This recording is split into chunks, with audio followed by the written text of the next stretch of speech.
Alright, what's up y'all? It's me, Sleeper C, or Sleepy Blocks Dev. As you can see, we are gonna just be starting off with a little devlog update for my game. One of the good things is we seem to have finally started getting higher ratings overall on the game, like the like to dislike ratio, and I'm really appreciative of that. And I really did try my hardest to polish up my game R simulator lately, and then as you might have seen my other videos with the drama going on with Roblox actually shadow banning my game and things like that, I'm just really happy that I was able to publish it, continue trekking forward so that I could continue bringing you guys updates, continue improving the game. And yeah, this game is a passion of mine now and one of my most favorite hobbies now. So in general, I try to put a lot of love and care into these games, and it just feels nice to see the community finally start being able to talk to members of the community, get some feedback, and then finally I just like making content for people who genuinely like and care about what I'm doing. That feels good recently, and I just wanted to thank you all for that. So to continue forward with the actual updates, so one of the most recent things I'm working on is actually this dark forest egg right here, because I decided for some reason that the next area would be dark forest. So I have these little blended trees, mushroom and stuff for the dark forest egg, which obviously is going to have a dark theme. Now, one of the things I do is I always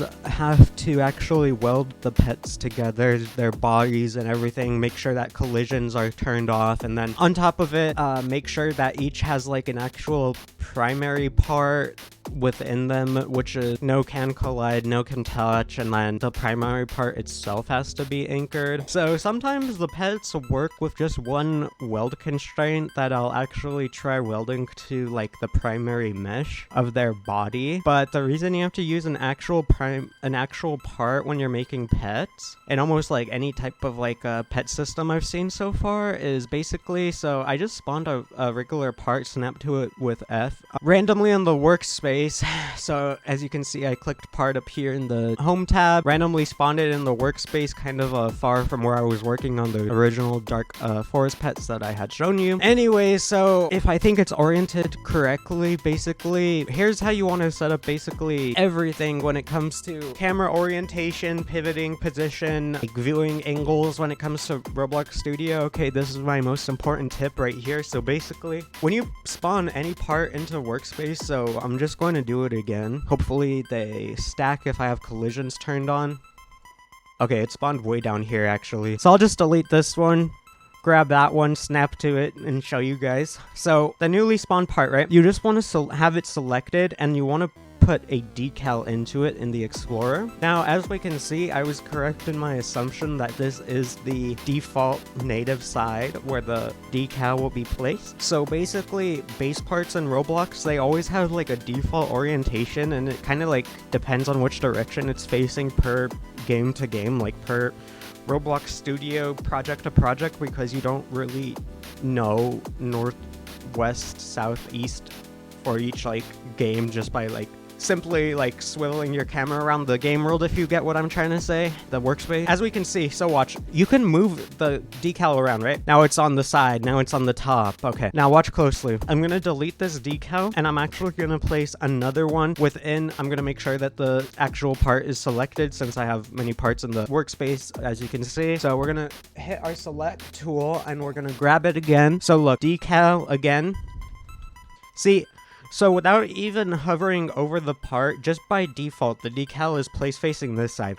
Okay, why is this so important for us to know, and why is this so important in general? Well, it's mainly because this tells us that if we could imagine this part as a pet body, this tells us that the face, the direction of the face, and the angle that it's going to be viewing when the egg hatches and you actually see the pet when it's hatching in the tween animation I have made, this will tell us that the face is facing towards the player this way when it hatches, if we were to put a face on this decal here, which you usually do for most pets, I would think, unless you do it in Blender, right? So most pets, if you just make them in Blender, will only have a mesh. So we're actually going to go back to, we're gonna delete this block now because I don't need it in the world. This is obviously just an example to show you guys. Delete the decal as well that was in it. We're gonna snap back to one of the dark forest pets that are actually new that I'm working on, have it selected in Explorer, hit the F key on your keyboard, snap to it. So as you can see, I already have these parts, right, that are welded. And the part, as you can see within these pets that I'm making for the newest area in this devlog update, if I put a decal in one of these pets, which I have already oriented correctly, you can see that the decal is facing the correct way where the face is positioned on the pet. So that is very extremely important to combine with weld constraints to actually orient and position pets properly so that they get tweened properly when they're actually hatching, which is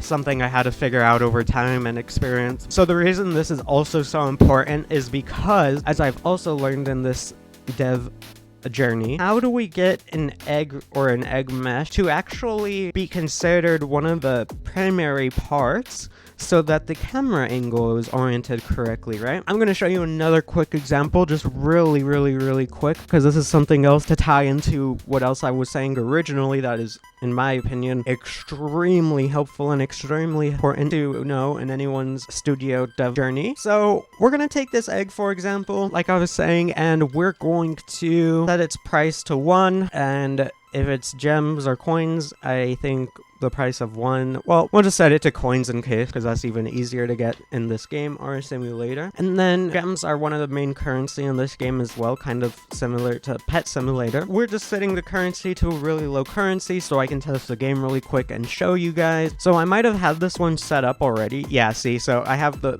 egg mesh's primary part set to the actual part that I believe I might have oriented correctly already. So we're gonna see the actual egg model itself is also set to that primary base part that I spawned into workspace. We are going to test the game, go over to the dark egg, and then see if having the primary part set as an invisible base part, having it facing the correct way works. So we're gonna give myself 1 coin so we can test. And there's actually the pets that I was showing you guys are not within the egg yet, so we have to set that up still first. I'll probably leave this in like the YouTube video, longer video, and then cut all that out for shorts and whatnot, but in my TikTok, but Sleeper C as well as on TikTok, by the way, shameless plug, and to play my game RS Simulator, which will be down in the comments. But as I was telling you guys earlier, we know for sure that we probably have the pet facing and oriented in their correct directions now. That was my bad. Really quickly, how they weren't in the egg yet, so I believe they are set up correctly now, at least enough to test. They do not have the correct multipliers yet. However, just to test and continue this devlog update and my explanation, I will put them in the dark forest egg right now, which I have in a folder and replicated storage in pets, and I will show you guys actually how it works. So we have the dark forest egg and all the pets here. We drag it in to the correct folder. As you can see now, they are taken out of the workspace, placed within the egg, and I believe ready to test properly this time. So again, we're gonna go into the workspace and test. Or excuse me, play the game and test. We are going to go over to the Dark Forest egg, which only costs 1 coin to test it with my 29 coins. And as you can see, the coin multiplier, gem multiplier for the pets, and the rarities are not correctly set up yet. But as you can see, they do seem to be all correctly oriented, spinning the same way together. And if we actually get through the animation, we can see that they are correctly oriented, and the actual egg animation was facing properly with the invisible part that I had set up as the primary parts. And as you can see, with the invisible primary part anchored in our workspace game world here, facing the egg correctly this way, we can see that the whole egg itself is shown in the hatching animation. Now we can adjust the part and it'll either zoom into the egg, zoom out, and also move the egg up and down depending on where the part is facing, but I just wanted to show you that it is working correctly, and I will adjust the values quickly for the actual update when they do come out in the game today. But the other thing is, I wanted to show you the example of the part real quick, which I am using for the camera orientation and pivoting and positioning and angle of the camera for hatching animations and things as well. So we're going to take this part right here, which we know I already showed you guys was this one, and simply we're going to put a decal, and as you can see, it is as if the camera is on this side of the part right here and is facing the egg towards that way. So that is exactly how it works, and I just wanted to show you guys that so I can delete this decal, which we no longer need in our game anymore. And then as well, we can simply take the part with that new visual representation, maybe move it a tiny bit closer to the egg, and I think a little bit more up would probably help, and possibly a little bit more to the left. And now that will have helped with the camera orientation of the actual hatching of the eggs itself. So we are going to press play again. We're going to run the game and go test the new queen animation camera perspective. So we go over to the dark forest egg that I am testing, and as you can see, and compared to the last animation seen in the video, it should be a bit better. So let's see.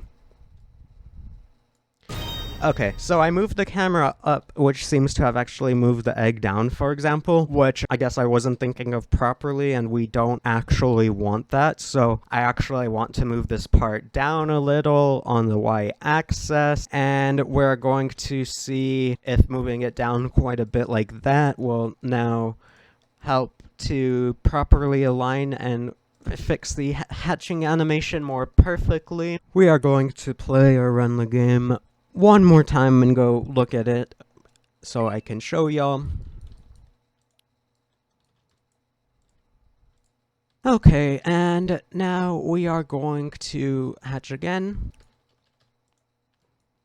And as you can see, the egg has moved up more, positioning it more into the center of the camera view, and that is pretty much more or less exactly what we want, and we can adjust it and make it more perfect later, as well as, like, you know, just moving this egg to the actual floor, make it look nicer, fix the rarity chances. And if we look into our pets inventory right now, we will actually see what I was talking about, where their multipliers are. Oh, I guess I have set a few of their multipliers correctly already. So yeah, after the latest world, which is Mushu, which will have 11 times multipliers, it seems that I have set a few of these dark forest pets up correctly already, and they have their 12 times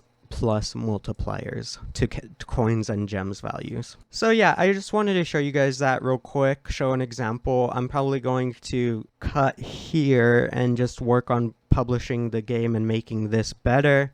And after I finish that, I will show you guys the newer areas for the other new eggs I have already made and updated and made the new areas since then as well.